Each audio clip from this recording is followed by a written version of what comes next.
بسم الله الرحمن الرحيم. ألف لام ميم. ذلك الكتاب لا ريب فيه هدى للمتقين الذين يؤمنون بالغيب ويقيمون الصلاة ومما رزقناهم ينفقون والذين يؤمنون بما أنزل إليك وما أنزل من قبلك وبالآخرة هم يوقنون أولئك على هدى من ربهم وأولئك هم المفلحون إن الذين كفروا سواء عليهم أنذرتهم أم لم تنذرهم لا يؤمنون ختم الله على قلوبهم وعلى سمعهم وعلى أبصارهم غشاوة ولهم عذاب عظيم ومن الناس من يقول آمنا بالله وباليوم الآخر وما هم بمؤمنين يخادعون الله والذين آمنوا وما يخدعون إلا أنفسهم وما يشعرون في قلوبهم مرض فزادهم الله مرضا ولهم عذاب أليم بما كانوا يكذبون وإذا قيل لهم لا تفسدوا في الأرض قالوا إنما نحن مصلحون ألا إنهم هم المفسدون ولكن لا يشعرون وإذا قيل لهم آمنوا كما آمن الناس قالوا أنؤمن كما آمن السفهاء ألا إنهم هم السفهاء ولكن لا يعلمون وإذا لقوا الذين آمنوا قالوا آمنا وإذا خلوا إلى شياطينهم قالوا إنا معكم إنما نحن مستهزئون الله يستهزئ بهم ويمدهم في طغيانهم يعمهون أولئك الذين اشتروا الضلالة بالهدى فما ربحت تجارتهم وما كانوا مهتدين مثلهم كمثل الذي استوقد نارا فلما أضاءت ما حوله ذهب الله بنورهم وتركهم في ظلمات لا يبصرون صم بكم عمي فهم لا يرجعون أو كصيب من السماء فيه ظلمات ورعد وبرق يجعلون أصابعهم في آذانهم من الصواعق حذر الموت والله محيط بالكافرين يكاد البرق يخطف أبصارهم كلما أضاء لهم مشوا فيه وإذا أظلم عليهم قاموا ولو شاء الله لذهب بسمعهم وأبصارهم إن الله على كل شيء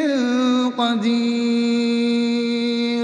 يا أيها الناس اعبدوا ربكم الذي خلقكم والذين من قبلكم لعلكم تتقون الذي جعل لكم الأرض فراشا والسماء بناء وأنزل من السماء ماء فأخرج به من الثمرات رزقا لكم فلا تجعلوا لله أندادا وأنتم تعلمون وإن كنتم في ريب مما نزلنا على عبدنا فأتوا بسورة من مثله وادعوا شهداءكم من دون الله إن كنتم صادقين فإن لم تفعلوا ولن تفعلوا فاتقوا النار التي وقودها الناس والحجارة أعدت للكافرين وبشر الذين آمنوا وعملوا الصالحات أن لهم جنات تجري من تحتها الأنهار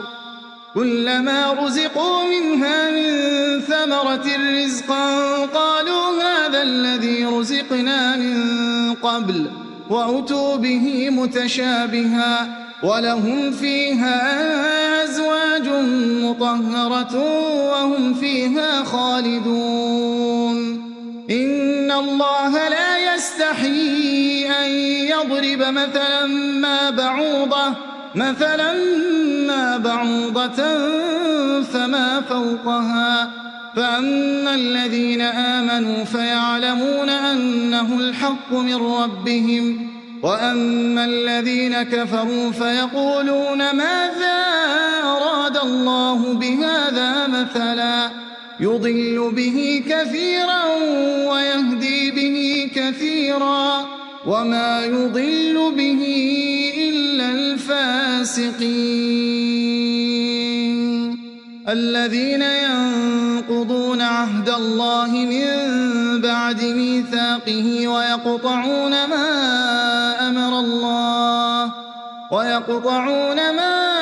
أمر الله به أن يوصل ويفسدون في الأرض أولئك هم الخاسرون كيف تكفرون بالله وكنتم أمواتا فأحياكم ثم يميتكم ثم يحييكم ثم إليه ترجعون هو الذي خلق لكم ما في الأرض جميعا ثم استوى إلى السماء فسواهن 7 سماوات وهو بكل شيء عليم وإذ قال ربك للملائكة إني جاعل في الأرض خليفة قالوا أتجعل فيها من يفسد فيها ويسفك الدماء ونحن نسبح بحمدك ونقدس لك قال إني أعلم ما لا تعلمون وعلم آدم الأسماء كلها ثم عرضهم على الملائكة فقال أنبئوني بأسماء هؤلاء إن كنتم صادقين قالوا سبحانك لا علم لنا إلا ما علمتنا إنك أنت العليم الحكيم قال يا آدم أنبئهم بأسمائهم فلما أنبأهم بأسمائهم قال ألم أقل لكم إني أعلم غيب السماوات والأرض وأعلم ما تبدون وما كنتم تكتمون وإذ قلنا للملائكة اسجدوا لآدم فسجدوا إلا إبليس أبى واستكبر وكان من الكافرين وقلنا يا آدم اسكن أنت وزوجك الجنة وكلا منها رغدا حيث شئتما ولا تقربا هذه الشجرة فتكونا من الظالمين فأزلهما الشيطان عنها فأخرجهما مما كانا فيه وقلنا اهبطوا بعضكم لبعض عدو ولكم في الأرض مستقر ومتاع إلى حين فتلقى آدم من ربه كلمات فتاب عليه إنه هو التواب الرحيم قلنا اهبطوا منها جميعا فإما يأتينكم مني هدى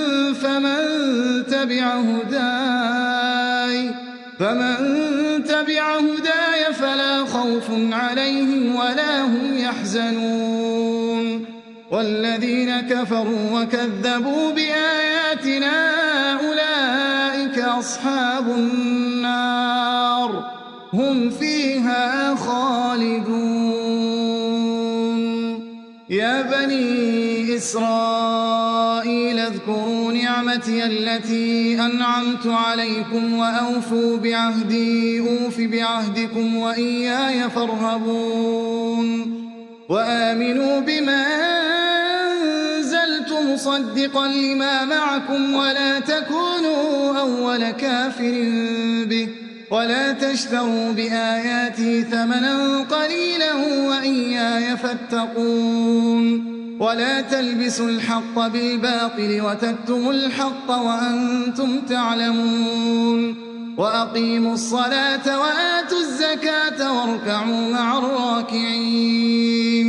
أتأمرون الناس بالبر وتنسون أنفسكم وأنتم تتلون الكتاب أفلا تعقلون واستعينوا بالصبر والصلاة وإنها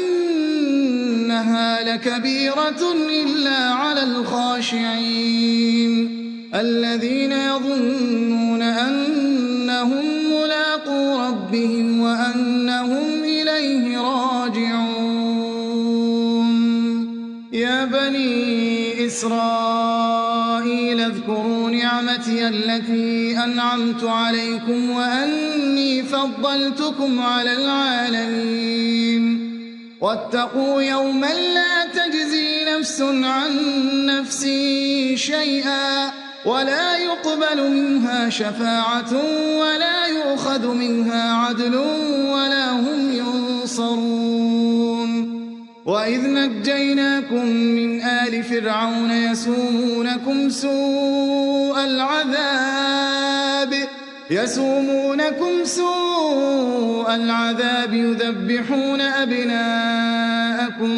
يذبحون أبناءكم ويستحيون نساءكم وفي ذلكم بلاء من ربكم عظيم وإذ فرقنا بكم البحر فأنجيناكم وأغرقنا آل فرعون وأنتم تنظرون وإذ واعدنا موسى 40 ليلة ثم اتخذتم العجل من بعده وأنتم ظالمون ثم عفونا عنكم من بعد ذلك لعلكم تشكرون وإذ آتينا موسى الكتاب والفرقان لعلكم تهتدون وإذ قال موسى لقومه يا قوم إنكم ظلمتم أنفسكم باتخاذكم العجل فتوبوا إلى باريكم فاقتلوا أنفسكم ذلكم خير لكم عند باريكم فتاب عليكم إنه هو التواب الرحيم وإذ قلتم يا موسى لن نؤمن لك حتى نرى الله جهرة فأخذتكم الصاعقة وأنتم تنظرون ثم بعثناكم من بعد موتكم لعلكم تشكرون وظللنا عليكم الغمام وأنزلنا عليكم المن والسلوى كلوا من طيبات ما رزقناكم وما ظلمونا ولكن كانوا أنفسهم يظلمون وإذ قلنا ادخلوا هذه القرية فكلوا منها حيث شئتم رغدا وادخلوا الباب سجدا وقولوا حطة نغفر لكم خطاياكم وسنزيد المحسنين فبدل الذين ظلموا قولا غير الذي قيل لهم فأنزلنا على الذين ظلموا رجزا من السماء بما كانوا يفسقون وإذ استسقى موسى لقومه فقلنا اضرب بعصاك الحجر فانفجرت منه 12 عينا قد علم كل أناس مشربهم كلوا واشربوا من رزق الله ولا تعثوا في الأرض مفسدين وإذ قلتم يا موسى لن نصبر على طعام واحد فادع لنا ربك يخرج لنا مما تنبت الأرض من بقلها وقثائها وفومها وعدسها وبصلها قال أتستبدلون الذي هو أدنى بالذي هو خير اهبطوا مصرا فإن لكم ما سألتم وضربت عليهم الذلة والمسكنة وباءوا بغضب من الله ذلك بأنهم كانوا يكفرون بآيات الله ويقتلون النبيين بغير الحق ذلك بما عصوا وكانوا يعتدون إن الذين آمنوا والذين هادوا والنصارى والصابئين من آمن بالله واليوم الآخر وعمل صالحا فلهم أجرهم عند ربهم ولا خوف عليهم ولا هم يحزنون وإذ أخذنا ميثاقكم ورفعنا فوقكم الطور خذوا ما آتيناكم بقوة واذكروا ما فيه لعلكم تتقون ثم توليتم من بعد ذلك فلولا فضل الله عليكم ورحمته لكنتم من الخاسرين ولقد علمتم الذين اعتدوا منكم في السبت فقلنا لهم كونوا قردة خاسئين فجعلناها نكالا لما بين يديها وما خلفها وموعظة للمتقين وإذ قال موسى لقومه إن الله يأمركم أن تذبحوا بقرة قالوا أتتخذنا هزوا قال أعوذ بالله أن أكون من الجاهلين قالوا ادع لنا ربك يبين لنا ما هي قال إنه يقول إنها بقرة لا فارض ولا بكر عوان بين ذلك فافعلوا ما تؤمرون قالوا ادع لنا ربك يبين لنا ما لونها قال إنه يقول إنها بقرة صفراء فاقع لونها تسر الناظرين قالوا ادع لنا ربك يبين لنا ما هي إن البقرة شابه علينا وإنا إن شاء الله لمهتدون قال إنه يقول إنها بقرة لا ذلول تثير الأرض ولا تسقي الحرث مسلمة لا شية فيها قالوا الآن جئت بالحق فذبحوها وما كادوا يفعلون وإذ قتلتم نفسا فادارأتم فيها والله مخرج ما كنتم تكتمون فقلنا اضربوه ببعضها كذلك يحيي الله الموتى ويريكم آياته لعلكم تعقلون ثم قست قلوبكم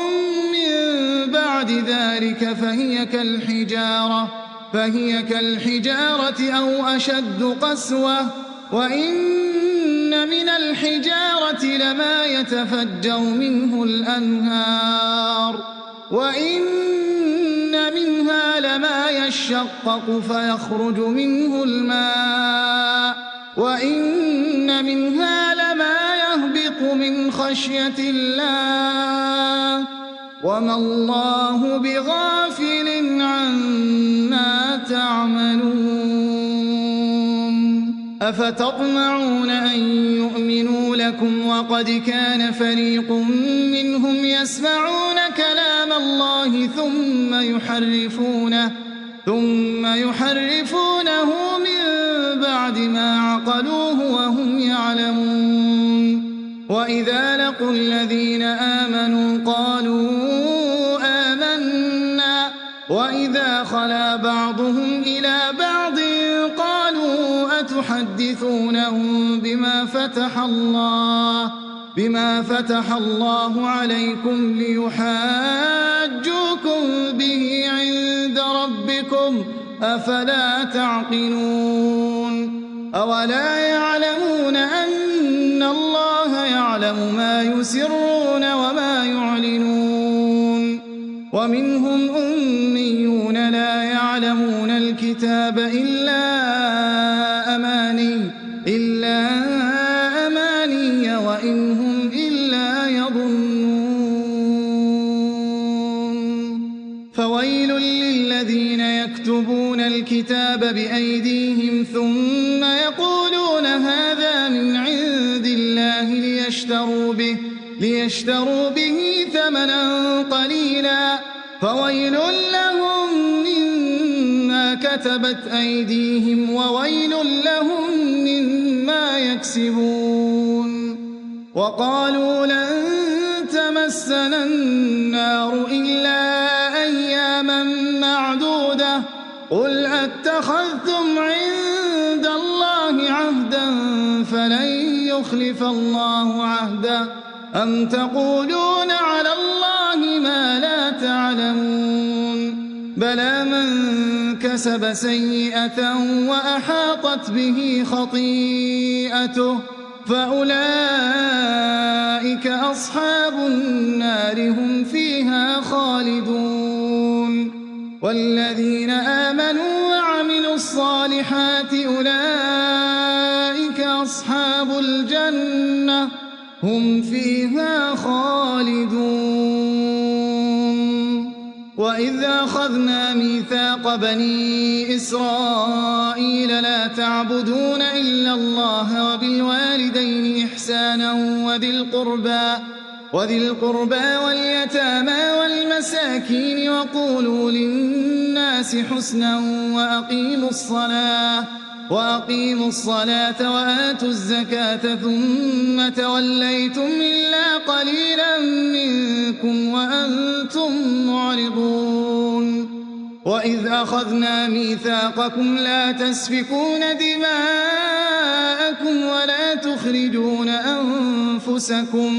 ولا تخرجون أنفسكم من دياركم ثم أقررتم وأنتم تشهدون ثم أنتم هؤلاء تقتلون أنفسكم وتخرجون فريقا منكم من ديارهم تظاهرون عليهم بالإثم والعدوان وإن يأتوكم أسارى تفادوهم وهو محرم عليكم إخراجهم أفتؤمنون ببعض الكتاب وتكفرون ببعض فما جزاء من يفعل يفعل ذلك منكم إلا خزي في الحياة الدنيا ويوم القيامة يردون إلى أشد العذاب وما الله بغافل عما تعملون أولئك الذين اشتروا الحياة الدنيا بالآخرة فلا يخفف عنهم العذاب ولا هم ينصرون ولقد آتينا موسى الكتاب وقفينا من بعده بالرسل وآتينا عيسى ابن مريم البينات وأيدناه بروح القدس أفكلما جاءكم رسول بما لا تهوى أنفسكم استكبرتم ففريقا كذبتم وفريقا تقتلون وقالوا قلوبنا غلف بل لعنهم الله بكفرهم فقليلا ما يؤمنون ولما جاءهم كتاب من عند الله مصدق لما معهم وكانوا من قبل يستفتحون على الذين كفروا فلما جاءهم ما عرفوا كفروا به فلعنة الله على الكافرين بئس ما اشتروا به أنفسهم أن يكفروا بما أنزل الله بغيا أن ينزل الله من فضله على من يشاء من عباده فباءوا بغضب على غضب وللكافرين عذاب مهين وإذا قيل لهم آمنوا بما أنزل الله قالوا نؤمن بما أنزل علينا ويكفرون بما وراءه وهو الحق مصدقا لما معهم قل فلم تقتلون أنبياء الله من قبل إن كنتم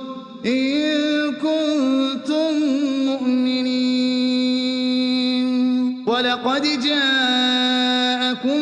موسى بالبينات ثم اتخذتم العجل من بعده وأنتم ظالمون وإذا أخذنا ميثاقكم ورفعنا فوقكم الطور خذوا ما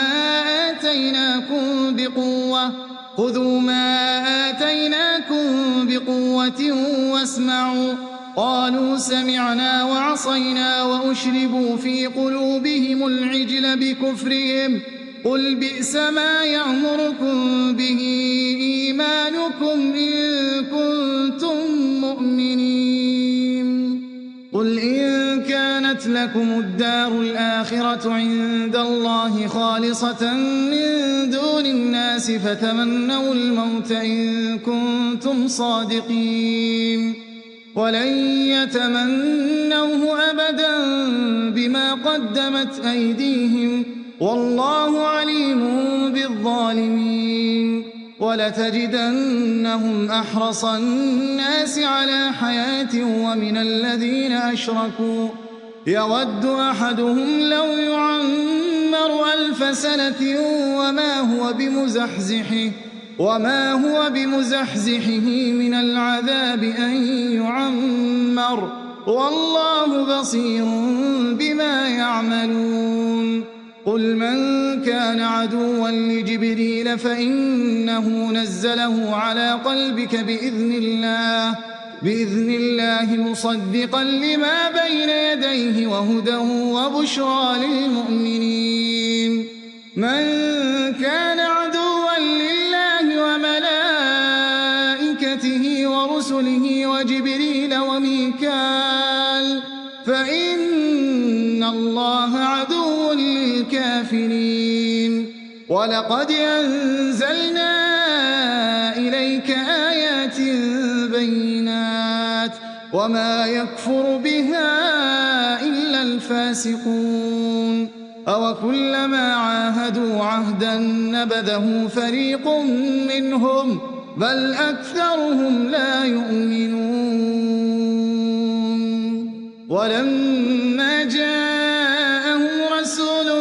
من عند الله مصدق لما معهم نبذ فريق من الذين أوتوا الكتاب كتاب الله وراء ظهورهم كأنهم لا يعلمون واتبعوا ما تتلو الشياطين على ملك سليمان وما كفر سليمان ولكن الشياطين كفروا يعلمون الناس السحر وما أنزل على الملكين ببابل هاروت وماروت وما يعلمان من أحد حتى يقولا إنما نحن فتنة فلا تكفر فيتعلمون منهما ما يفرقون به بين المرء وزوجه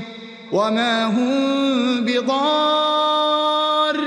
به من أحد إلا بإذن الله ويتعلمون ما يضرهم ولا ينفعهم ولقد علموا لمن اشتراه ما له في الآخرة من خلاق ولبئس ما شروا به أنفسهم لو كانوا يعلمون ولو أنهم آمنوا واتقوا لمثوبة من عند الله خير لو كانوا يعلمون يا أيها الذين آمنوا لا تقولوا راعنا وقولوا انظرنا واسمعوا وللكافرين عذاب أليم ما يود الذين كفروا من أهل الكتاب ولا المشركين أن ينزل عليكم من خير من ربكم والله يختص برحمته من يشاء والله ذو الفضل العظيم ما ننسخ من آية أو ننسها نأت بخير منها أو مثلها ألم تعلم أن الله على كل شيء قدير ألم تعلم أن الله له ملك السماوات والأرض وما لكم من دون الله من ولي ولا نصير أم تريدون أن تسألوا رسولكم كما سئل موسى من قبل ومن يتبدل الكفر بالإيمان فقد ضل سواء السبيل ود كثير من أهل الكتاب لو يردونكم من بعد إيمانكم كفارا حسدا من عند أنفسهم من بعد ما تبين لهم الحق فاعفوا واصفحوا حتى يأتي الله بأمره إن الله على كل شيء قدير وأقيموا الصلاة وآتوا الزكاة وما تقدموا لأنفسكم من خير تجدوه عند الله إن الله بما تعملون بصير وقالوا لن يدخل الجنة إلا من كان هودا أو نصارى تلك أمانيهم قل هاتوا برهانكم إن كنتم صادقين بلى من أسلم وجهه لله وهو محسن فله أجره عند ربه ولا خوف عليهم ولا هم وقالت اليهود ليست النصارى على شيء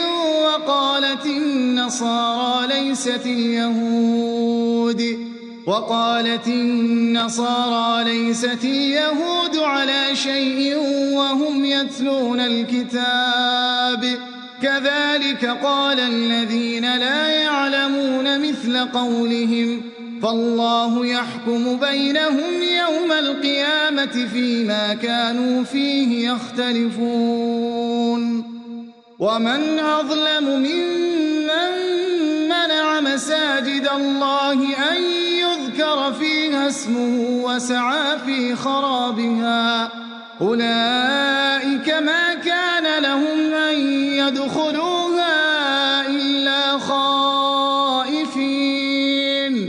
لهم في الدنيا خزي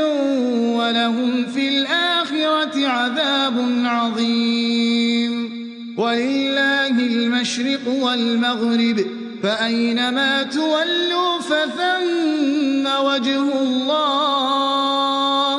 إن الله واسع عليم وقالوا اتخذ الله ولدا سبحانه بل له ما في السماوات والأرض كل له قانتون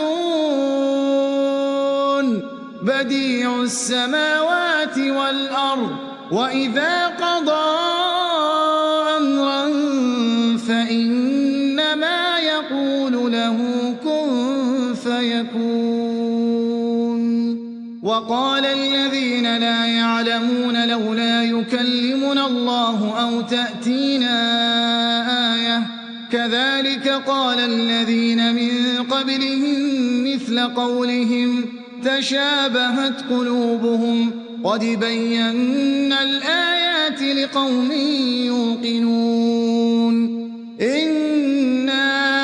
أرسلناك بالحق بشيرا ونذيرا ولا تسأل عن أصحاب الجحيم ولن ترضى عنك اليهود ولا النصارى حتى تتبع ملتهم قل إن هدى الله هو الهدى ولئن اتبعت أهواءهم بعد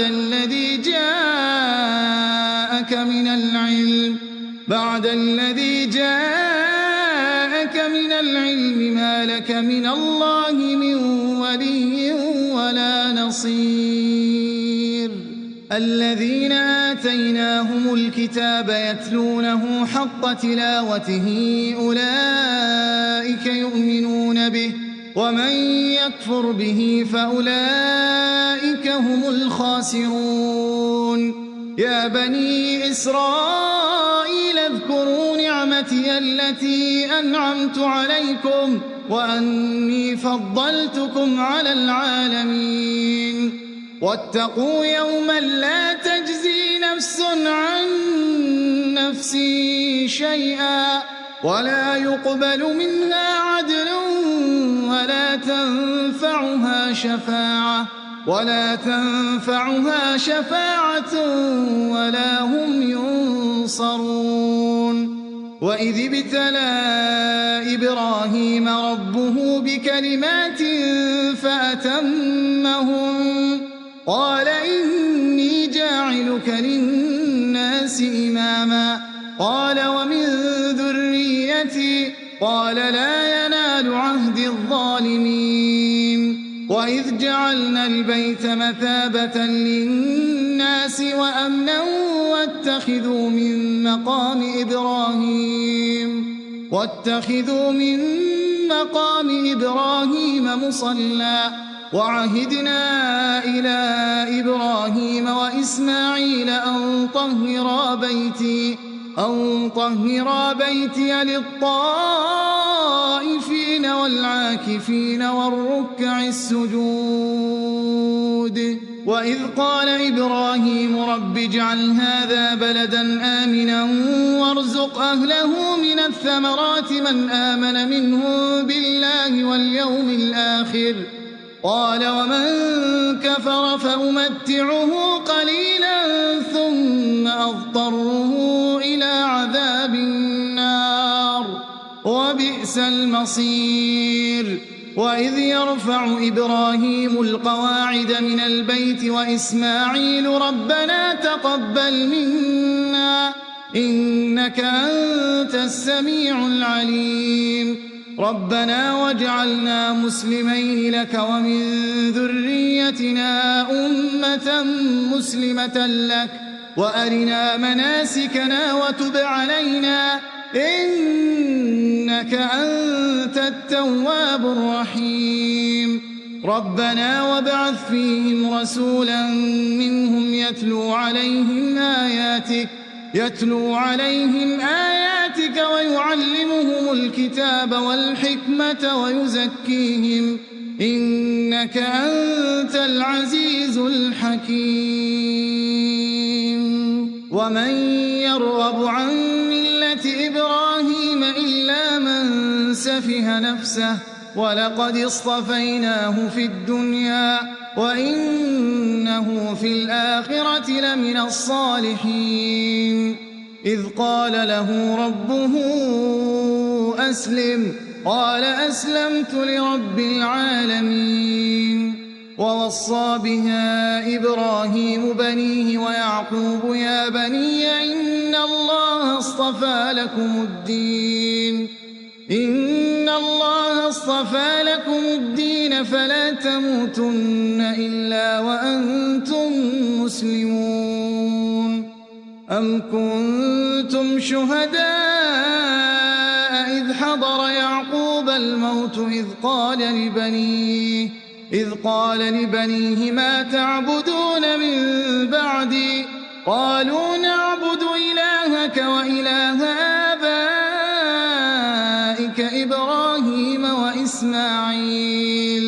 إبراهيم وإسماعيل وإسحاق إلها واحدا ونحن له مسلمون تلك أمة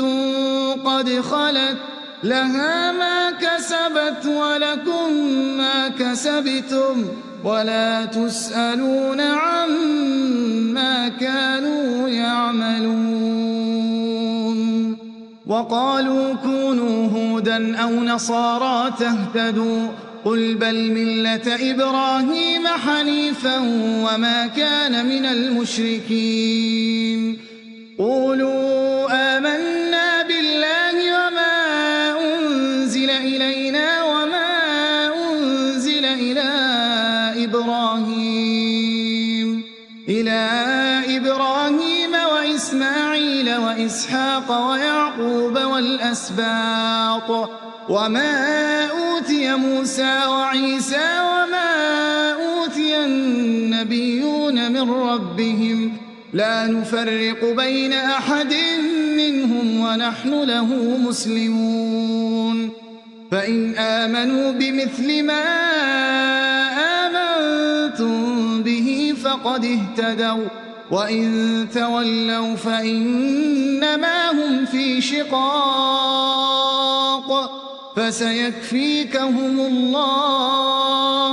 وهو السميع العليم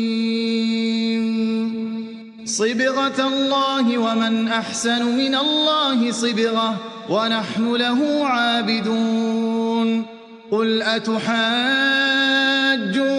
في الله وهو ربنا وربكم ولنا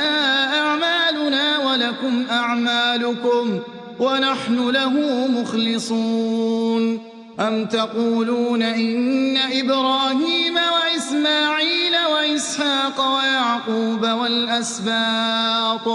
والأسباط كانوا هودا أو نصارى قل أأنتم أعلم أم الله ومن أظلم ممن كتم شهادة عنده من الله وما الله بغافل عما تعملون تلك أمة قد خلت لها ما كسبت ولكم ما كسبتم ولا تسألون عما كانوا يعملون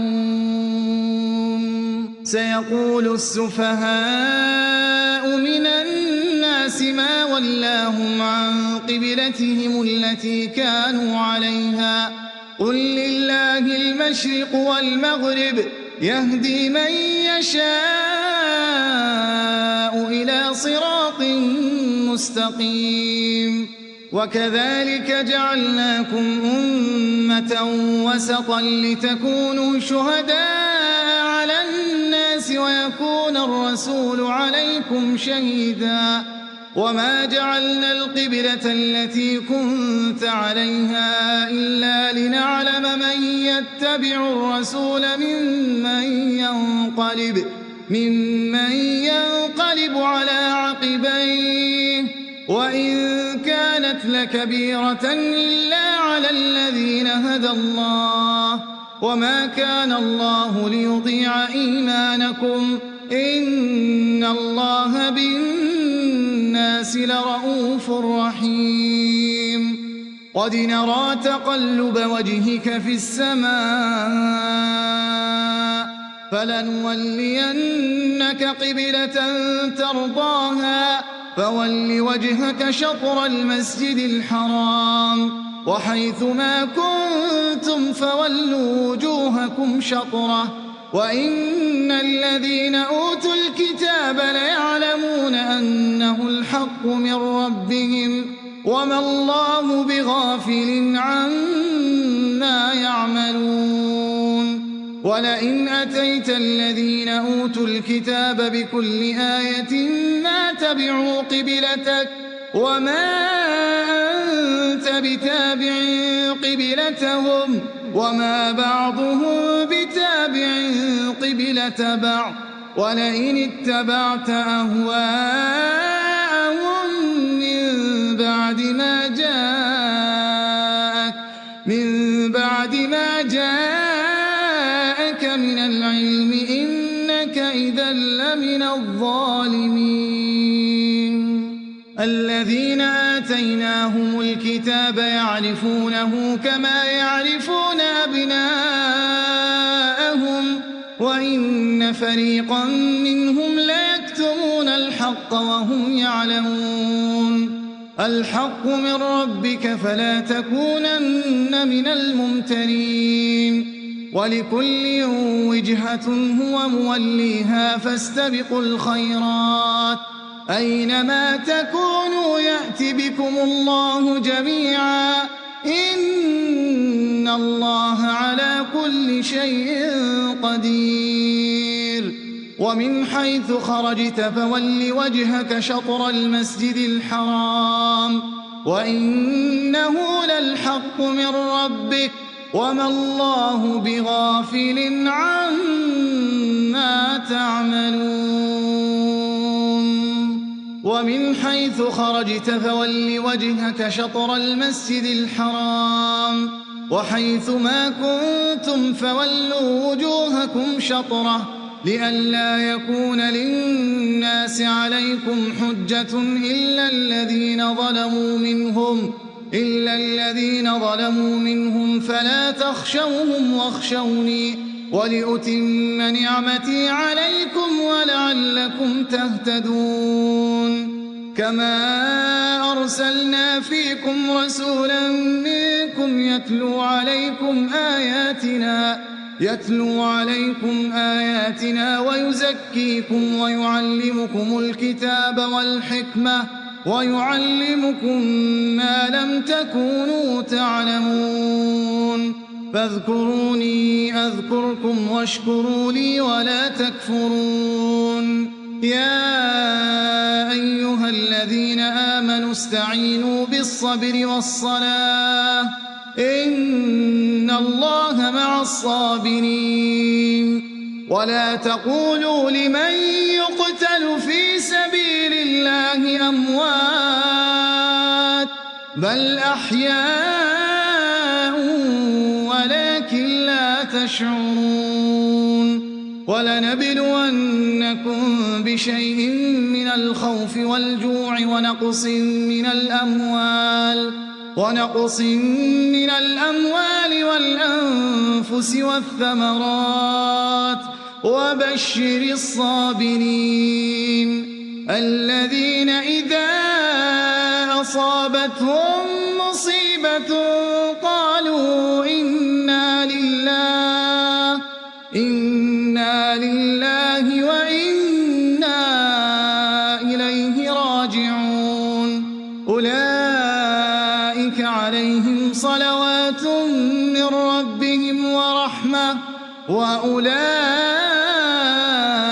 هم المهتدون إن الصفا والمروة من شعائر الله فمن حج البيت أو اعتمر فلا جناح عليه أن يطوف بهما ومن تطوع خيرا فإن الله شاكر عليم إن الذين يكتمون ما أنزلنا من البينات والهدى من بعد ما بيناه للناس في الكتاب أولئك يلعنهم الله ويلعنهم اللاعنون إلا الذين تابوا وأصلحوا وبينوا فأولئك أتوب عليهم وأنا التواب الرحيم إن الذين كفروا وماتوا وهم كفار أولئك عليهم لعنة الله والملائكة والناس أجمعين خالدين فيها لا يخفف عنهم العذاب ولا هم ينظرون وإلهكم إله واحد لا إله إلا هو الرحمن الرحيم إن في خلق السماوات والأرض واختلاف الليل والنهار والفلك التي تجري في البحر بما ينفع الناس وما أنزل الله من السماء من ماء فأحيا به الأرض بعد موتها وبث فيها من كل دابة وتصريف الرياح والسحاب المسخر بين السماء والأرض لآيات لقوم يعقلون ومن الناس من يتخذ من دون الله أندادا يحبونهم كحب الله والذين آمنوا أشد حبا لله ولو يرى الذين ظلموا إذ يرون العذاب أن القوة لله جميعا وأن الله شديد العذاب إذ تبرأ الذين اتبعوا من الذين اتبعوا ورأوا العذاب وتقطعت بهم الأسباب وقال الذين اتبعوا لو أن لنا كرة فنتبرأ منهم كما تبرؤوا منا كذلك يريهم الله أعمالهم حسرات عليهم وما هم بخارجين من النار يا أيها الناس كلوا مما في الأرض حلالا طيبا ولا تتبعوا خطوات الشيطان إنه لكم عدو مبين إنما يأمركم بالسوء والفحشاء وأن تقولوا على الله ما لا تعلمون وإذا قيل لهم اتبعوا ما أنزل الله قالوا بل نتبع ما ألفينا عليه آباءنا أولو كان آباؤهم لا يعقلون شيئا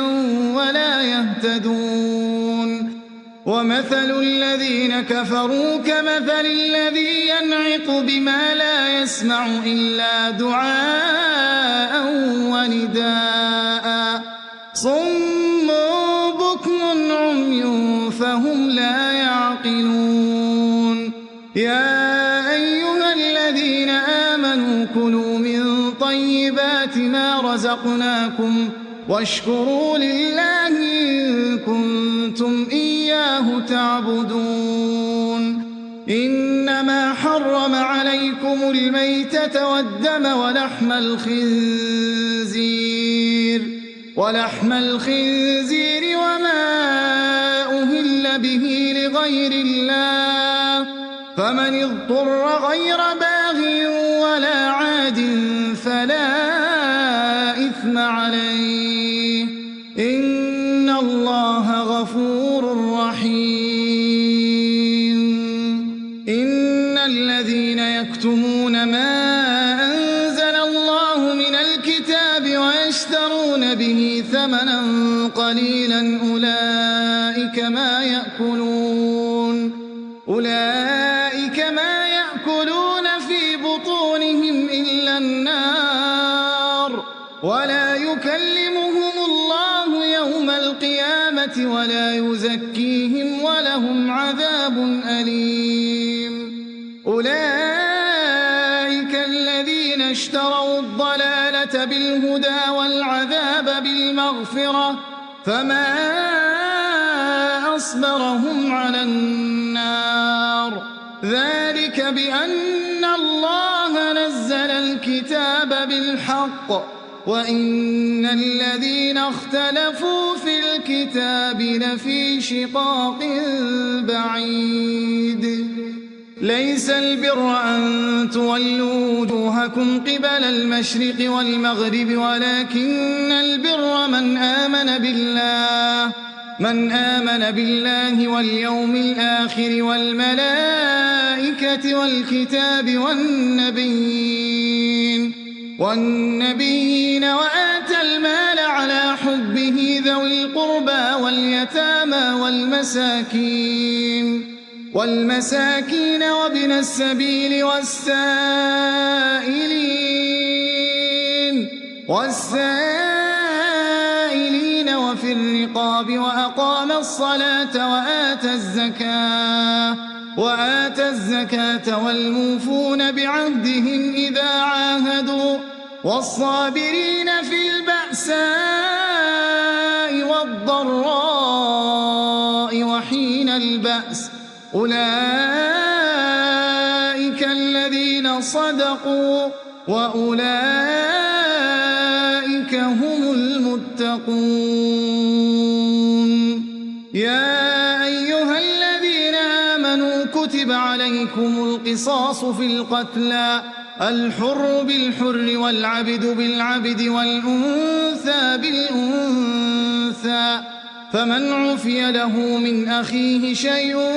فاتباع بالمعروف وأداء إليه بإحسان ذلك تخفيف من ربكم ورحمة فمن اعتدى بعد ذلك فله عذاب أليم ولكم في القصاص حياة يا أولي الألباب لعلكم تتقون كتب عليكم إذا حضر أحدكم الموت إن ترك خيرا الوصية للوالدين والأقربين بالمعروف حقا على المتقين فمن بدله بعدما سمعه فإنما إثمه على الذين يبدلونه إن الله سميع عليم. فمن خاف من موص جنفا أو إثما فأصلح بينهم فلا إثم عليه، إن الله غفور رحيم. يا أيها الذين آمنوا كتب عليكم الصيام كما كتب على الذين من قبلكم لعلكم تتقون. أياما معدودات، فمن كان منكم مريضا أو على سفر فعدة من أيام أخر، وعلى الذين يطيقونه فدية طعام مسكين، فمن تطوع خيرا فهو خير له، وأن تصوموا خير لكم إن كنتم تعلمون. شهر رمضان الذي أنزل فيه القرآن هدى للناس وبينات من الهدى والفرقان، فمن شهد منكم الشهر فليصمه، ومن كان مريضا أو على سفر فعدة من أيام أخر، يريد الله بكم اليسر ولا يريد بكم العسر، ولتكملوا العدة ولتكبروا الله على ما هداكم ولعلكم تشكرون. وإذا سالك عبادي عني فإني قريب أجيب دعوة الداع إذا دعان، فليستجيبوا لي وليؤمنوا بي لعلهم يرشدون. أحل لكم ليلة الصيام الرفث إلى نسائكم هن لباس لكم وأنتم لباس لهم، علم الله أنكم كنتم تختانون أنفسكم فتاب عليكم وعفى عنكم، فالآن باشروهن وابتغوا ما كتب الله لكم، وكلوا واشربوا حتى يتبين لكم الخيط الأبيض من الخيط الأسود من الفجر، ثم أتموا الصيام إلى الليل، ولا تباشروهن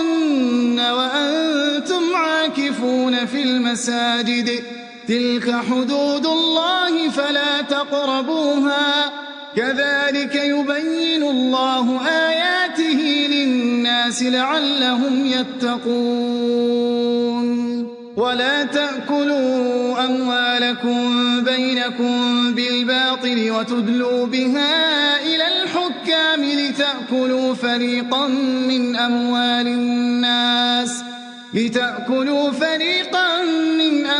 الناس بالإثم وأنتم تعلمون. يسألونك عن الأهلة، قل هي مواقيت للناس والحج، وليس البر بأن تأتوا البيوت من ظهورها ولكن البر من اتقى، وأتوا البيوت من أبوابها، واتقوا الله لعلكم تفلحون. وقاتلوا في سبيل الله الذين يقاتلونكم ولا تعتدوا، إن الله لا يحب المعتدين. واقتلوهم حيث ثقفتموهم وأخرجوهم من حيث أخرجوكم، والفتنة أشد من القتل، ولا تقاتلوهم عند المسجد الحرام حتى يقاتلوكم فيه، فإن قاتلوكم فاقتلوهم، كذلك جزاء الكافرين. فإن انتهوا فإن الله غفور رحيم وقاتلوهم حتى لا تكون فتنة ويكون الدين لله فإن انتهوا فلا عدوان إلا على الظالمين الشهر الحرام بالشهر الحرام والحرمات قصاص فمن اعتدى عليكم فاعتدوا عليه بمثل ما اعتدى عليكم واتقوا الله واعلموا أن الله مع المتقين وأنفقوا في سبيل الله ولا تلقوا بأيديكم إلى التهلكة وأحسنوا إن الله يحب المحسنين وأتموا الحج والعمرة لله فإن أحصرتم فما استيسر من الهدي ولا تحلقوا رؤوسكم حتى يبلغ الهدي محله فمن كان منكم مريضا أو به أذى من رأسه ففدية من صيام أو صدقة أو نسك فإذا أمنتم فمن تمتع بالعمرة إلى الحج فما استيسر من الهدي فمن لم يجد فصيام 3 أيام في الحج وسبعة إذا رجعتم تلك 10 كاملة ذلك لمن لم يكن أهله حاضر المسجد الحرام واتقوا الله واعلموا أن الله شديد العقاب الحج أشهر معلومات فمن فرض فيهن الحج فلا رفث ولا فسوق ولا جدال في الحج وما تفعلوا من خير يعلمه الله وتزودوا فإن خير الزاد التقوى واتقون يا أولي الألباب ليس عليكم جناح أن تبتغوا فضلا من ربكم فإذا أفضتم من عرفات فاذكروا الله عند المشعر الحرام واذكروه كما هداكم وإن كنتم من قبله لمن الضالين ثم أفيضوا من حيث أفاض الناس واستغفروا الله إن الله غفور رحيم فإذا قضيتم مناسككم فاذكروا الله كذكركم آباءكم أو أشد ذكرا فمن الناس من يقول ربنا آتنا في الدنيا وما له في الآخرة من خلاق ومنهم من يقول ربنا آتنا في الدنيا حسنة وفي الآخرة حسنة وقنا عذاب النار أولئك لهم نصيب مما كسبوا والله سريع الحساب واذكروا الله في أيام معدودات فمن تعجل في يومين فلا إثم عليه ومن تأخر فلا إثم عليه لمن اتقى واتقوا الله واعلموا أنكم إليه تحشرون ومن الناس من يعجبك قوله في الحياة الدنيا ويشهد الله على ما في قلبه وهو ألد الخصام وإذا تولى سعى في الأرض ليفسد يفسد فيها ويهلك الحرث والنسل، والله لا يحب الفساد. وإذا قيل له اتق الله أخذته العزة بالإثم فحسبه جهنم ولبئس المهاد. ومن الناس من يشري نفسه ابتغاء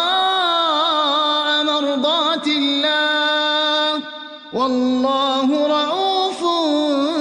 بالعباد. يا أيها الذين آمنوا ادخلوا في السلم كافة ولا تتبعوا خطوات الشيطان، إنه لكم عدو مبين. فإن زللتم من بعد ما جاءتكم البينات فاعلموا أن الله عزيز حكيم. هل ينظرون إلا أن يأتيهم الله في ظلل من الغمام والملائكة وقضي الأمر وإلى الله ترجع الأمور. سل بني إسرائيل كم آتيناهم من آية بينة، ومن يبدل نعمة الله من بعد ما جاءته فإن الله شديد العقاب. زين للذين كفروا الحياة الدنيا ويسخرون من الذين آمنوا، والذين اتقوا فوقهم يوم القيامة، والله يرزق من يشاء بغير حساب. كان الناس أمة واحدة فبعث الله النبيين مبشرين ومنذرين وأنزل معهم الكتاب بالحق ليحكم بين الناس فيما اختلفوا فيه، وما اختلف فيه إلا الذين أوتوه من بعد ما جاءتهم البينات بغيا بينهم، فهدى الله الذين آمنوا لما اختلفوا فيه من الحق بإذنه، والله يهدي من يشاء إلى صراط مستقيم. أم حسبتم أن تدخلوا الجنة ولما يأتكم مثل الذين خلوا من قبلكم مستهم البأساء والضراء وزلزلوا حتى يقول الرسول والذين آمنوا معه متى نصر الله، ألا إن نصر الله قريب. يسألونك ماذا ينفقون قل ما أنفقتم من خير فللوالدين والأقربين واليتامى والمساكين وابن السبيل، وما تفعلوا من خير فإن الله به عليم. كتب عليكم القتال وهو كره لكم، وعسى أن تكرهوا شيئا وهو خير لكم، وعسى أن تحبوا شيئا وهو شر لكم، والله يعلم وأنتم لا تعلمون. يسألونك عن الشهر الحرام قتال فيه قل قتال فيه كبير وصد عن سبيل الله وكفر به والمسجد الحرام وإخراج أهله منه أكبر عند الله، والفتنة أكبر من القتل ولا يزالون يقاتلونكم حتى يردوكم عن دينكم إن استطاعوا ومن يرتدد منكم عن دينه فيمت وهو كافر فأولئك حبطت أعمالهم في الدنيا والآخرة وأولئك أصحاب النار هم فيها خالدون إن الذين آمنوا والذين هاجروا وجاهدوا في سبيل الله أولئك يرجون رحمة الله والله غفور رحيم يسألونك عن الخمر والميسر قل فيهما إثم كبير ومنافع للناس وإثمهما أكبر من نفعهما ويسألونك ماذا ينفقون قل العفو كذلك يبين الله لكم الآيات لعلكم تتفكرون في الدنيا والآخرة ويسألونك عن اليتامى قل إصلاح لهم خير وإن تخالطوهم فإخوانكم والله يعلم المفسد من المصلح ولو شاء الله لأعنتكم إن الله عزيز حكيم ولا تنكحوا المشركات حتى يؤمن ولأمة مؤمنة خير من مشركة ولو أعجبتكم ولا تنكحوا المشركين حتى يؤمنوا ولعبد مؤمن خير من مشرك ولو أعجبكم أولئك يدعون إلى النار والله يدعو إلى الجنة والمغفرة بإذنه ويبين آياته للناس لعلهم يتذكرون ويسألونك عن المحيض قل هو أذى فاعتزلوا النساء في المحيض ولا تقربوهن حتى يطهرن فإذا تطهرن فأتوهن من حيث أمركم الله إن الله يحب التوابين ويحب المتطهرين نساؤكم حرث لكم فأتوا حرثكم أنى شئتم وقدموا لأنفسكم واتقوا الله واعلموا أنكم ملاقوه وبشر المؤمنين ولا تجعلوا الله عرضة لأيمانكم أن تبروا وتتقوا وتصلحوا بين الناس والله سميع عليم لا يؤاخذكم الله باللغو في أيمانكم ولكن يؤاخذكم بما كسبت قلوبكم والله غفور حليم للذين يؤلون من نسائهم تربص 4 أشهر فإن فاءوا فإن الله غفور رحيم وإن عزموا الطلاق فإن الله سميع عليم والمطلقات يتربصن بأنفسهن 3 قروء ولا يحل لهن أن يكتمن ما خلق الله في أرحامهن إن كن يؤمن بالله واليوم الآخر وبعولتهن أحق بردهن في ذلك إن أرادوا إصلاحا ولهن مثل الذي عليهن بالمعروف وللرجال عليهن درجة والله عزيز حكيم. الطلاق مرتان فإمساك بمعروف أو تسريح بإحسان ولا يحل لكم أن تأخذوا مما آتيتموهن شيئا إلا أن يخافا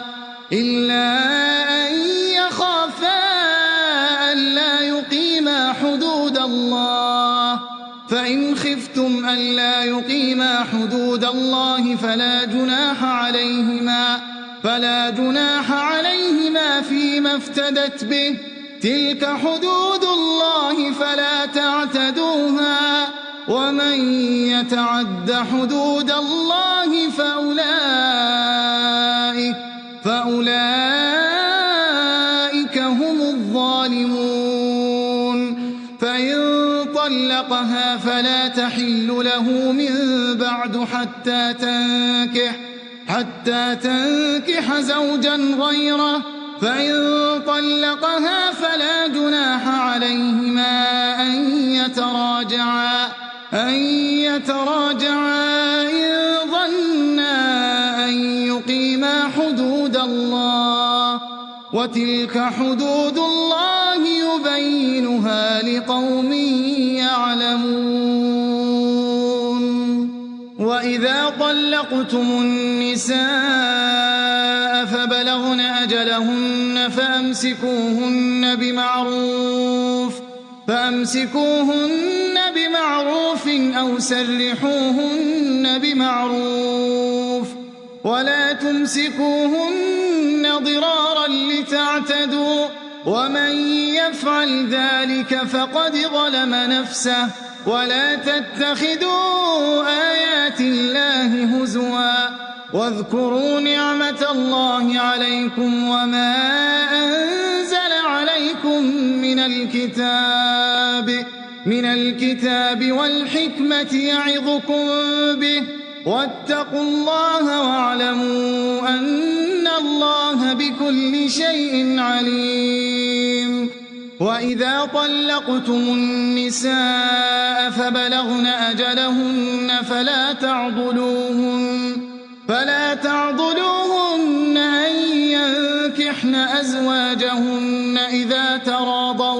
إذا تراضوا بينهم بالمعروف، ذلك يوعظ به من كان منكم يؤمن بالله واليوم الآخر، ذلكم أزكى لكم وأطهر، والله يعلم وأنتم لا تعلمون. والوالدات يرضعن أولادهن حولين كاملين لمن أراد أن يتم الرضاعة، وعلى المولود له رزقهن وكسوتهن بالمعروف، لا تكلف نفس إلا وسعها، لا تضار والدة بولدها ولا مولود له بولده، وعلى الوارث مثل ذلك، فإن أرادا فصالا عن تراض منهما وتشاور فلا جناح عليهما. وإن أردتم أن تسترضعوا أولادكم فلا جناح عليكم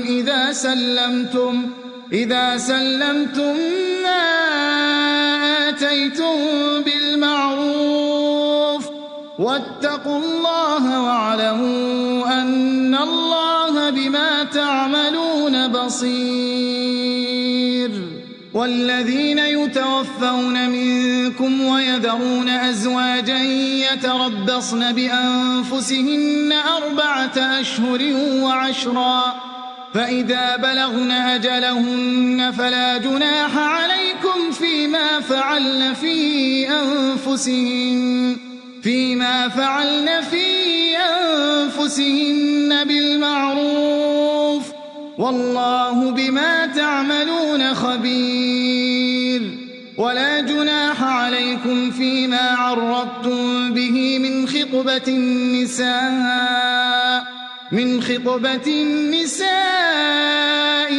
أكننتم في أنفسكم علم الله أنكم ستذكرونهن ولكن لا تواعدوهن سرا إلا أن تقولوا قولا معروفا ولا تعزموا عقدة النكاح حتى يبلغ الكتاب أجله واعلموا أن الله يعلم ما في أنفسكم فاحذروه واعلموا أن الله غفور حليم. لا جناح عليكم إن طلقتم النساء ما لم تمسوهن أو تفرضوا لهن فريضة ومتعوهن على الموسع قدره وعلى المقتر قدره متاعا بالمعروف حقا على المحسنين. وإن طلقتموهن من قبل أن تمسوهن وقد فرضتم لهن فريضة فنصف ما فرضتم إلا أن يعفون أو يعفو الذي بيده عقدة النكاح وأن تعفوا أقرب للتقوى ولا تنسوا الفضل بينكم إن الله بما تعملون بصير. حافظوا على الصلوات والصلاة الوسطى وقوموا لله قانتين. فإن خفتم فرجالا أو ركبانا فإذا أمنتم فاذكروا الله كما علمكم ما لم تكونوا تعلمون. والذين يتوفون منكم ويذرون أزواجا وصية لأزواجهم متاعا إلى الحول غير إخراج فإن خرجن فلا جناح عليكم فيما فعلن في أنفسهن من معروف والله عزيز حكيم. وللمطلقات متاع بالمعروف حقا على المتقين. كذلك يبين الله لكم آياته لعلكم تعقلون. ألم تر إلى الذين خرجوا من ديارهم وهم ألوف حذر الموت فقال لهم الله موتوا ثم أحياهم إن الله لذو فضل على الناس ولكن أكثر الناس لا يشكرون. وقاتلوا في سبيل الله واعلموا أن الله سميع عليم. من ذا الذي يقرض الله قرضا حسنا فيضاعفه له أضعافا كثيرة والله يقبض ويبسط وإليه ترجعون. ألم تر إلى الملأ من بني إسرائيل من بعد موسى إذ قالوا لنبي لهم ابعث لنا ملكا نقاتل في سبيل الله قال هل عسيتم إن كتب عليكم القتال ألا تقاتلوا قالوا وما لنا ألا نقاتل في سبيل الله وقد أخرجنا من ديارنا وأبنائنا فلما كتب عليهم القتال تولوا إلا قليلا منهم والله عليم بالظالمين. وقال لهم نبيهم إن الله قد بعث لكم طالوت ملكا قالوا أنى يكون له الملك علينا ونحن أحق بالملك منه ولم يؤت سعة من المال. قال إن الله اصطفاه عليكم وزاده بسطة في العلم والجسم والله يؤتي ملكه من يشاء والله واسع عليم.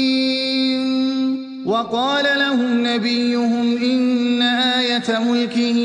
أن يأتيكم التابوت فيه سكينة من ربكم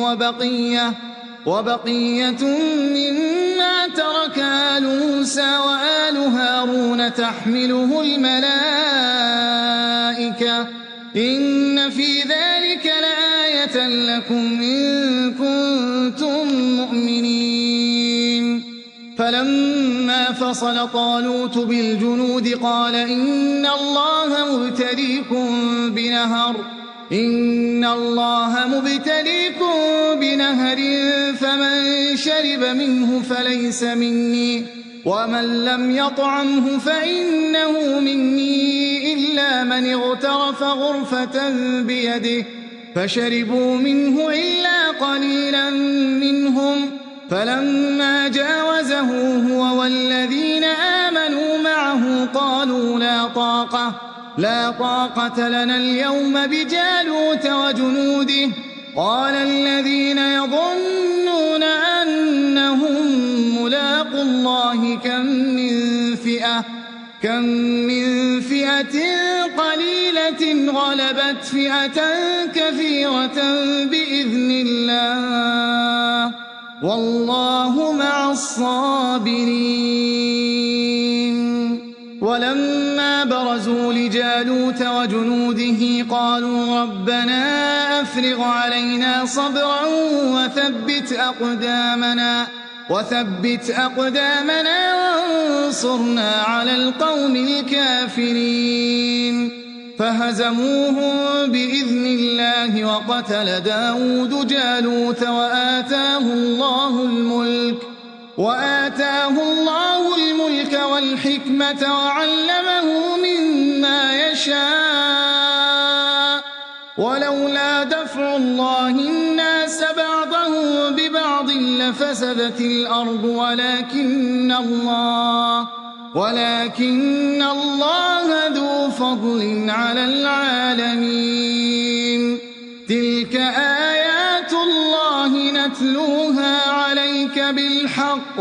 وإنك لمن المرسلين. تلك الرسل فضلنا بعضهم على بعض منهم من كلم الله ورفع بعضهم درجات وآتينا عيسى ابن مريم البينات وأيدناه بروح القدس. ولو شاء الله ما اقتتل الذين من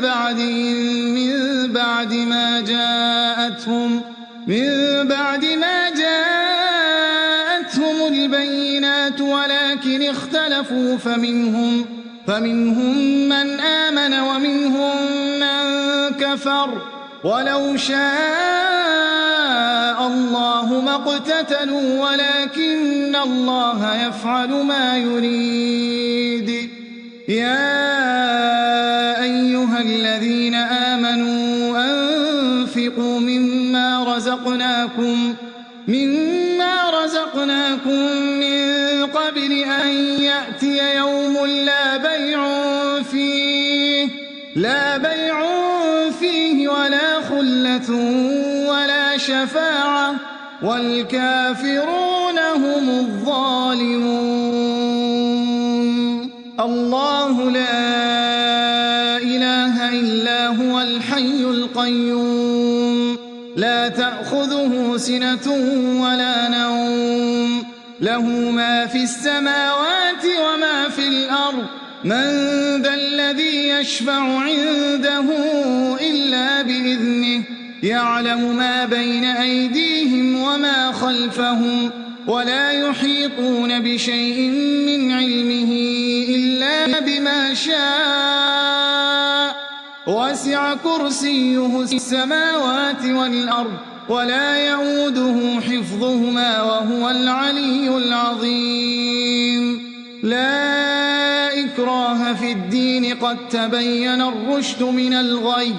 فمن يكفر بالطاغوت ويؤمن بالله فقد استمسك بالعروة الوثقى لا انفصام لها والله سميع عليم الله ولي الذين آمنوا يخرجهم من الظلمات إلى النور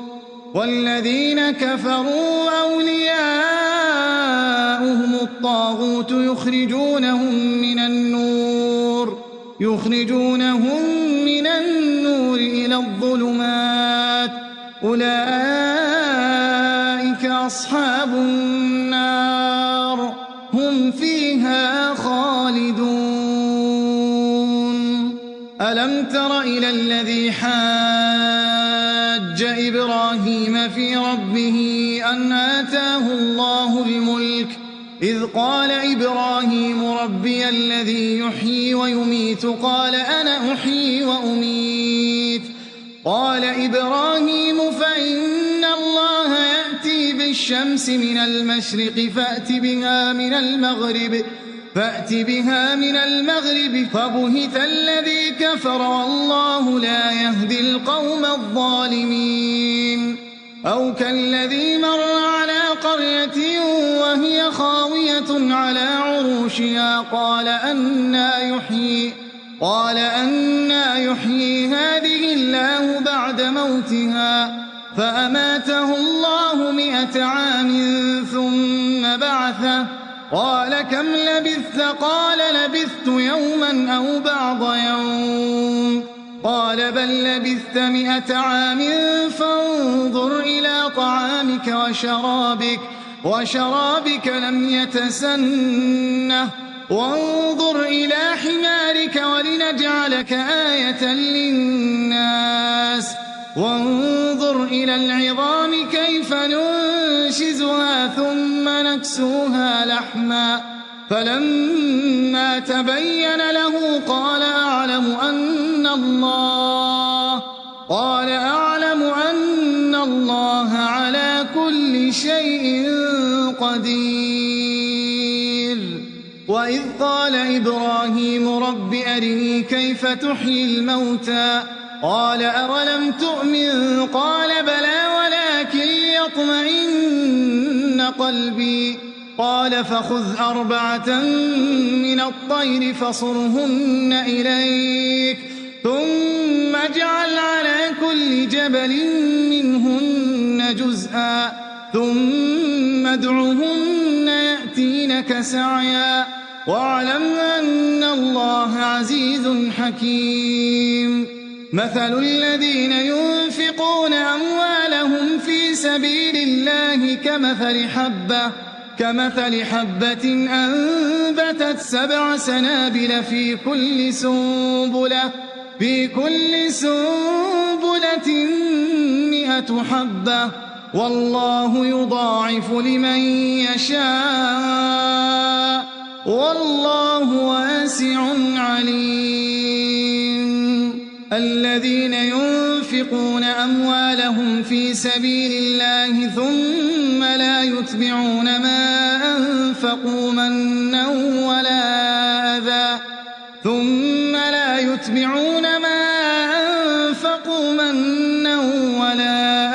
لهم أجرهم عند ربهم ولا خوف عليهم ولا هم يحزنون قول معروف ومغفرة خير من صدقة يتبعها أذى والله غني حليم يا أيها الذين آمنوا لا تبطلوا صدقاتكم بالمن والأذى كالذي ينفق ماله رئاء الناس ولا يؤمن بالله واليوم الآخر فمثله كمثل صفوان عليه تراب فأصابه وابل فتركه صلدا لا يقدرون على شيء مما كسبوا والله لا يهدي القوم الكافرين ومثل الذين ينفقون أموالهم ابتغاء مرضات الله وتثبيتا من أنفسهم كمثل جنة بربوة أصابها وابل فآتت أكلها ضعفين فإن لم يصبها وابل فطل والله بما تعملون بصير أيود أحدكم أن تكون له جنة من نخيل وأعناب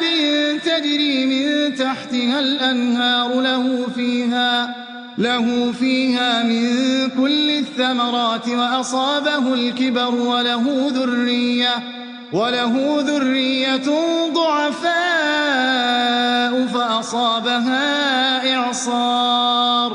فأصابها إعصار فيه نار فاحترقت كذلك يبين الله لكم الآيات لعلكم تتفكرون يا أيها الذين آمنوا أنفقوا من طيبات ما كسبتم ومما أخرجنا لكم من الأرض ولا تيمموا الخبيث منه تنفقون ولستم بآخذيه إلا أن تغمضوا فيه واعلموا أن الله غني حميد الشيطان يعدكم الفقر ويأمركم بالفحشاء والله يعدكم مغفرة منه وفضلا والله واسع عليم يؤتي الحكمة من يشاء ومن يؤت الحكمة فقد أوتي خيرا كثيرا وما يذكر إلا أولو الألباب وما أنفقتم من نفقة أو نذرتم من نذر فإن الله يعلمه وما للظالمين من أنصار إن تبدوا الصدقات فنعما هي وإن تخفوها وتؤتوها الفقراء فهو خير لكم ويكفر عنكم من سيئاتكم والله بما تعملون خبير ليس عليك هداهم ولكن الله يهدي من يشاء وما تنفقوا من خير فلأنفسكم وما تنفقون إلا ابتغاء وجه الله وما تنفقوا من خير يوفى إليكم وأنتم لا تظلمون للفقراء الذين أحصروا في سبيل الله لا يستطيعون ضربا في الأرض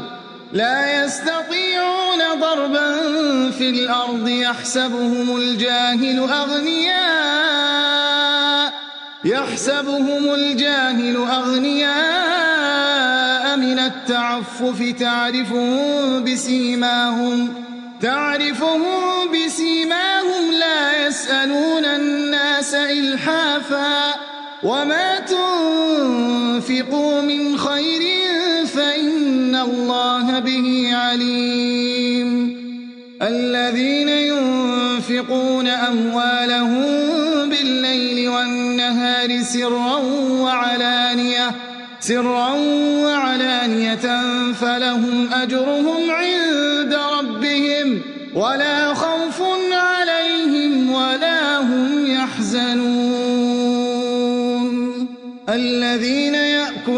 الربا لا يقومون إلا كما يقوم الذي يتخبطه الشيطان من المس ذلك بأنهم قالوا إنما البيع مثل الربا وأحل الله البيع وحرم الربا فمن جاءه موعظة من ربه فانتهى فله ما سلف وأمره إلى الله ومن عاد فأولئك أصحاب النار هم فيها خالدون يمحق الله الربا ويربي الصدقات والله لا يحب كل كفار أثيم إن الذين آمنوا وعملوا الصالحات وأقاموا الصلاة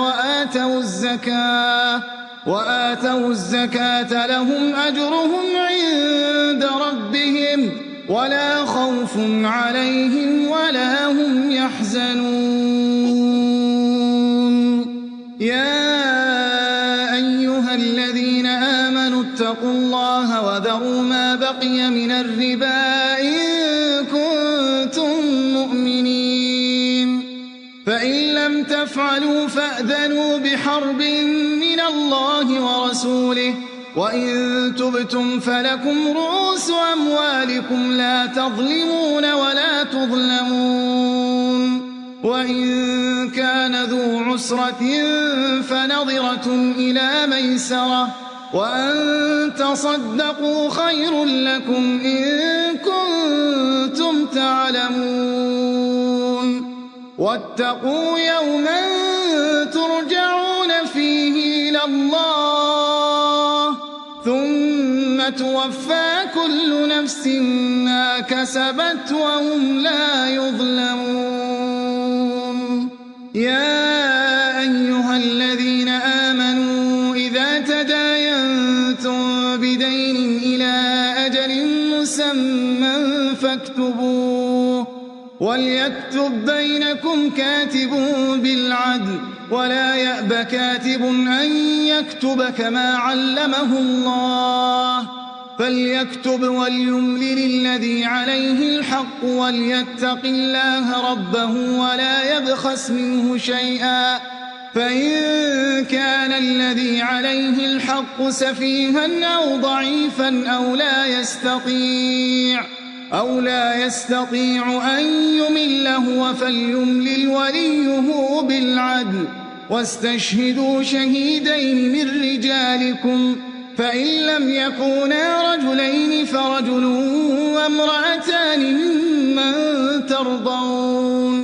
ممن ترضون من الشهداء أن تضل إحداهما فتذكر إحداهما الأخرى ولا يأبى الشهداء إذا ما دعوا ولا تسأموا أن تكتبوه صغيرا أو كبيرا إلى أجله ذلكم أقسط عند الله وأقوم للشهادة وأدنى ألا ترتابوا إلا أن تكون تجارة حاضرة تديرونها بينكم فليس عليكم جناح ألا تكتبوها وأشهدوا إذا تبايعتم ولا يضار كاتب ولا شهيد وإن تفعلوا فإنه فسوق بكم واتقوا الله ويعلمكم الله والله بكل شيء عليم وإن كنتم على سفر ولم تجدوا كاتبا فرهان مقبوضة فإن أمن بعضكم بعضا فليؤدي الذي اؤتمن أمانته وليتق الله ربه ولا تكتموا الشهادة ومن يكتمها فإنه آثم قلبه والله بما تعملون عليم لله ما في السماوات وما في الأرض وإن تبدوا ما في أنفسكم أو تخفوه يحاسبكم به الله فيغفر لمن يشاء ويعذب من يشاء والله على كل شيء قدير آمن الرسول بما أنزل إليه من ربه والمؤمنون كل آمن بالله وملائكته وكتبه ورسله لا نفرق بين أحد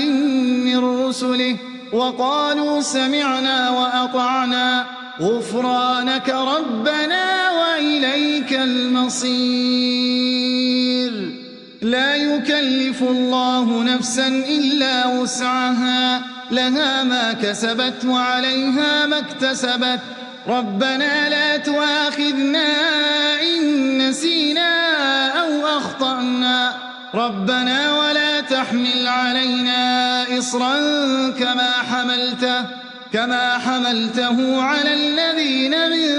قبلنا ربنا ولا تحملنا ما لا طاقة لنا به واعف عنا واغفر لنا وارحمنا أنت مولانا فانصرنا